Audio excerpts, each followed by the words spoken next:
The province of Pomerania was a province of the Kingdom of Prussia and the Free State of Prussia from 1815 until 1945. Afterwards, its territory became part of Allied occupied Germany and Poland. The name Pomerania comes from Slavic pomor, which means land at the sea. The province was created from the former Prussian province of Pomerania, which consisted of Farther Pomerania and the southern western Pomerania, and former Swedish Pomerania. It resembled the territory of the former Duchy of Pomerania, which after the Peace of Westphalia in 1648 had been split between Brandenburg, Prussia and Sweden. Also, the districts of Schivelbein and Dramberg, formerly belonging to the Neumark, were merged into the new province. While in the Kingdom of Prussia, the province was heavily influenced by the reforms of Karl August von Hardenberg and Otto von Bismarck. The Industrial Revolution had an impact primarily on the Stettin area and the infrastructure, while most of the province retained a rural and agricultural character. From 1850, the net migration rate was negative. Pomeranians emigrated primarily to Berlin, the West German industrial regions and overseas.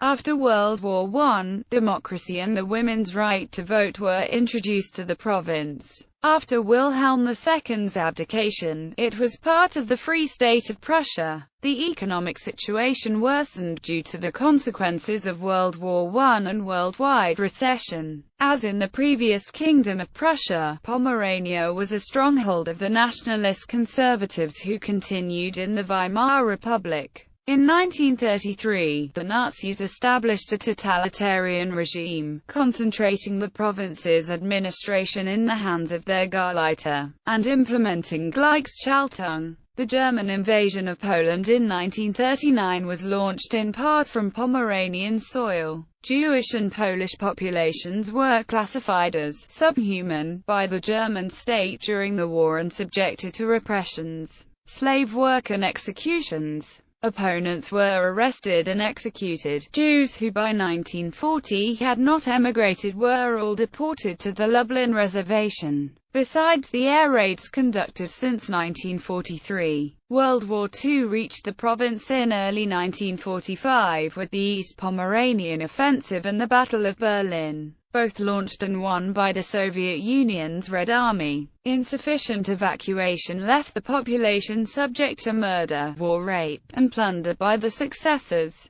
When the war was over, the Oder-Neisse line cut the province in two unequal parts. The smaller western part became part of the East German state of Mecklenburg-Vorpommern. The larger eastern part was attached to post-war Poland as Szczecin Voivodeship. After the war, ethnic Germans were expelled from Poland and the area was resettled with Poles. Currently, most of the territory of the province lies within the West Pomeranian Voivodeship, which share the same city, now Szczecin, as its capital. Until 1932, the province was subdivided into the government regions, Stettin and Stralsund. The Stralsund region was merged into the Stettin region in 1932. In 1938, Grenzmark, Posen, West Preussen was merged into the province. The provincial capital was Stettin. The Regierungsbezirk capitals were Koslin, Stettin, Stralsund and Schneidermühl, respectively.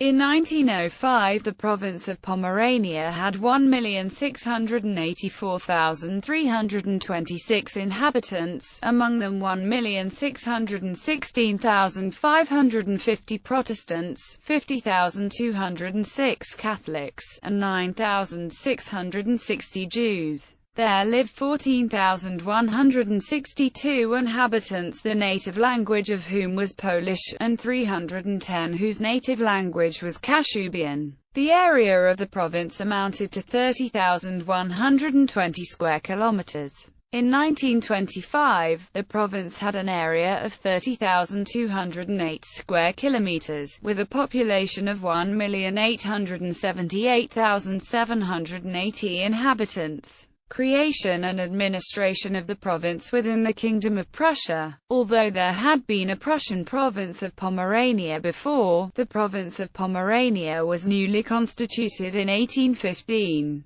based on the decree concerning improved establishment of provincial offices, issued by Karl August von Hardenberg on 30 April, and the integration of Swedish Pomerania, handed over to Prussia on 23 October. The Hardenberg decree reformed all Prussian territories, which henceforth formed 10 provinces with similar administrations. After the implementation of the reform, the new province of Pomerania consisted basically of its predecessor and Swedish Pomerania, but also of the Dramberg and Schivelbein counties. The province was headed by a governor with his seat in the capital, Stettin. It was subdivided into government regions headed by a president. Initially, 2 such regions were planned. Hardenberg, however, who as the Prussian chief diplomat had settled the terms of cession of Swedish Pomerania with Sweden at the Congress of Vienna, had assured to leave the local constitution in place when the treaty was signed on 7 June 1815. This circumstance led to a creation of a third government region, Regierungsbezirk Stralsund,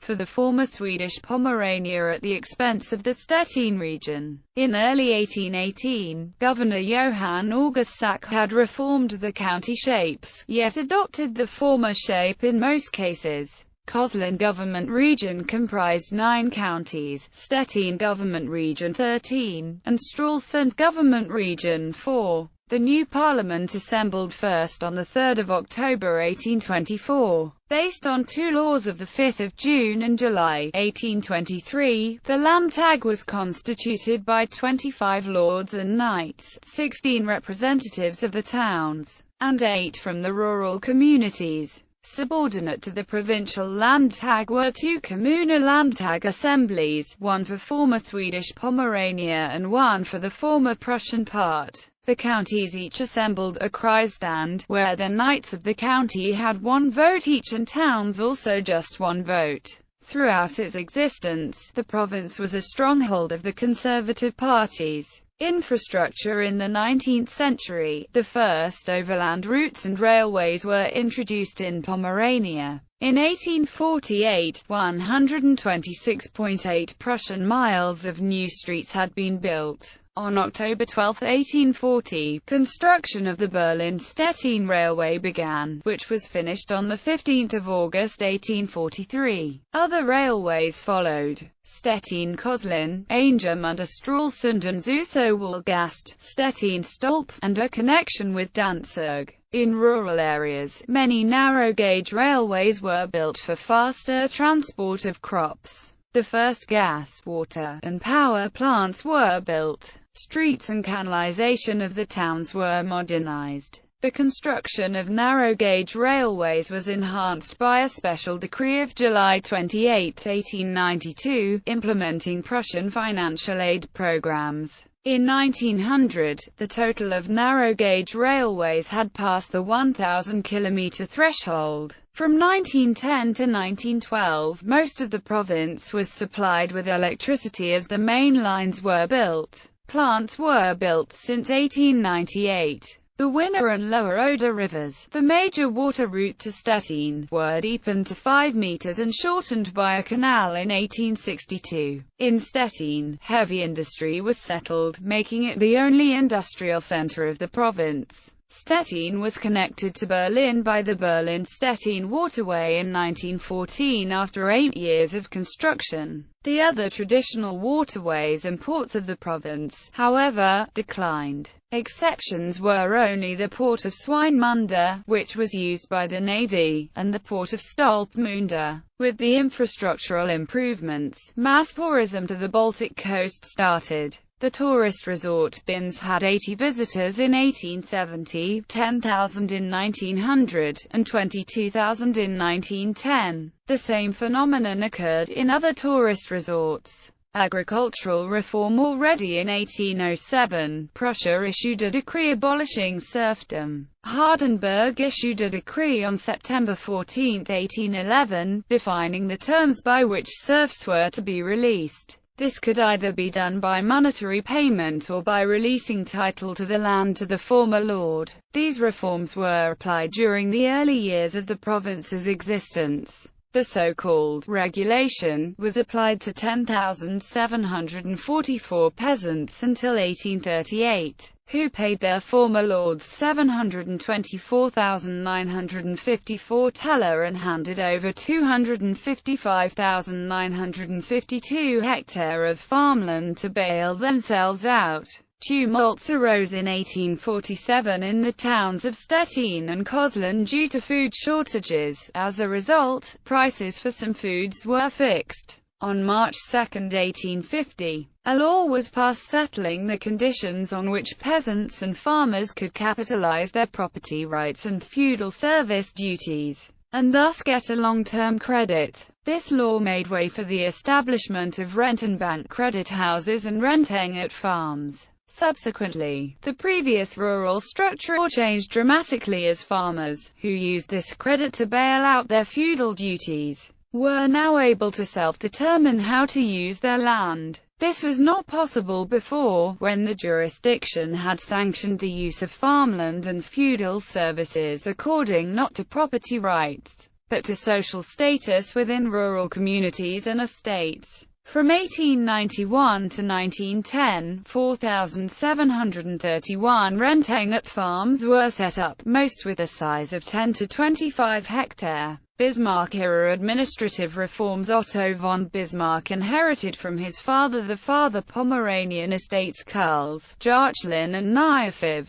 Aiming at a farming career, he studied agriculture at the academy in Greifswald-Aldena. From 1867 to 1874, he bought and expanded the Varzin estates. In 1869, Friedrich Albrecht Graf zu Eulenburg drafted a county reform that was promoted by Bismarck. The reform passed the House of Lords on December 7, 1872. Most importantly, the reform cut the linkage between noble status and the right to vote. The latter now depended on property and not on status, aiming against the overrepresentation of the knights compared to burghers. On June 29, 1875, a new constitution for the province was passed, which entered into force in 1876. It redefined the responsibilities of the provincial administration and the self-administrative institutions. Landeshauptmann and Landesausschuss. The Provinzialverband was financed directly from the Prussian state budget.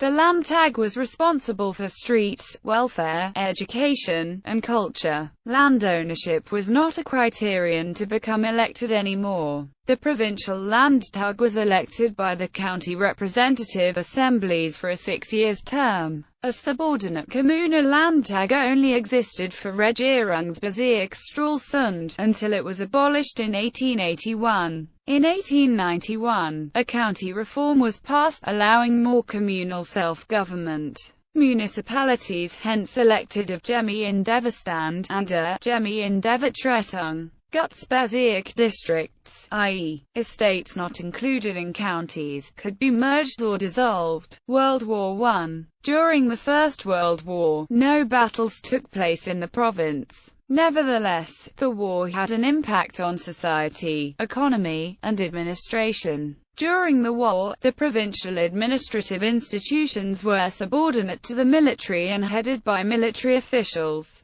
Mobilization resulted in workforce shortage affecting all non-war-related industry, construction, and agriculture. Women, miners and POWs partially replaced the drafted men. Import and fishing declined when the ports were blocked. With the war going on, food shortages occurred, especially in the winter of 1916–17. Also coal, gas, and electricity were at times unavailable. When the Treaty of Versailles entered into force on January 10, 1920, the province's eastern frontier became the border to the newly created Second Polish Republic, comprising most of Pomerania in the so-called Polish Corridor. Minor border adjustments followed, where 9.5 square kilometers of the province became Polish and 74 square kilometers of former West Prussia were merged into the province of the Free State of Prussia. After the Kaiser was forced to resign, the province became part of the Free State of Prussia within the Weimar Republic. On January 5, 1919, workers' and soldiers' councils were in charge of most of the province. The revolution was peaceful, no riots are reported. The councils were led by Social Democrats, who cooperated with the provincial administration. Of the 21 Landrat officials, only 5 were replaced, while of the 3 heads of the government regions 2 were replaced in 1919. On November 12, 1918, a decree was issued allowing farm workers' unions to negotiate with farmers. The decree further regulated work time and wages for farm workers. On May 15, 1919, street fights and plunder occurred following communist assemblies in Stettin. The revolt was put down by the military. In late August, strikes of farm workers occurred in the counties of New Stettin and Belgrade. The power of the councils, however, declined. Only a few were left in the larger towns in 1920. Counter-revolution, conservative and right-wing groups evolved, in opposition to the revolution's achievements. Landowners formed the Pomerania Landbund in February 1919, which by 1921 had 120,000 members and from the beginning was supplied with arms by the 2nd Army Corps in Stettin. Paramilitias formed throughout the spring of 1919. Pomerania Landbund units participated in the Nationalist Kapp Putsch in Berlin, 1920. Members of the Iron Division, a dissolved Freikorps in the Baltic, reorganized in Pomerania, where the Junkers hosted them on their estates as a private army. Also, counter-revolutionary Pomeranians formed Freikorps participating in fights in the Ruhr area. Constitution of 1920. In 1920, the Free State of Prussia adopted a democratic constitution for her provinces. The constitution granted a number of civil rights to the Prussian population and enhanced the self-government of the provinces. The provincial and county parliaments were hence elected directly by the population, including women, in free and secret votes. The Provinzialverband, which included all self-governmental institutions of the province such as the provincial parliament, gained influence on the formerly Berlin-led provincial government. The Provinzialverband would hence elect the Oberpräsident and appoint representatives for the Reichsrat Assembly in Berlin. Furthermore, the Provinzialverband officials could hence self-determine how to spend the money they received from Berlin. Economy. The border changes, however, caused a severe decline in the province's economy. Farther Pomerania was cut off from Danzig by the corridor. Former markets and supplies in the now Polish territories became unavailable. Farther Pomeranian farmers had sold their products primarily to the eastern provinces, that were now part of the Second Polish Republic. Due to high transport costs, the markets in the west were unavailable too. The farmers reacted by modernizing their equipment, improving the quality of their products, and applying new technical methods. As a consequence, more than half of the farmers were severely indebted in 1927. The government reacted with the Osthilfe program, and granted credits to favorable conditions. Stettin particularly suffered from a post-war change in trade routes. Before the territorial changes, it had been on the export route from the Katowice industrial region in now Polish Upper Silesia. Poland changed this export route to a new inner Polish railway connecting Katowice with the new-built port of Gdynia within the corridor. As a countermeasure, Prussia invested in the Stettin port since 1923. While initially successful, a new economical recession led to the closure of one of Stettin's major shipyard, AG Stettin, in 1927. The province also reacted to the availability of new traffic vehicles. Roads were developed due to the upcoming cars and buses, 4 towns got electric streetcars, and an international airport was built in Altdam near Stettin. The Pomeranian agriculture underwent a crisis. Programs were started to regain soil that had turned into swamps during the wartime, and even to establish new settlements by setting up settlement societies. The results were mixed. On the one hand, 130,858 hectares of farmland were settled with 8,734 new-build settlements until 1933. The settlers originated in Pomerania itself, Saxony, and Thuringia, also refugees from the former province of Posen settled in the province. On the other hand, people left the rural communities en masse and turned to Pomeranian and other urban centers. In 1925, 50.7% of the Pomeranians worked in agricultural professions. This percentage dropped to 38.2% in 1933. With the economic recession, unemployment rates reached 12% in 1933, compared to an overall 19% in the empire.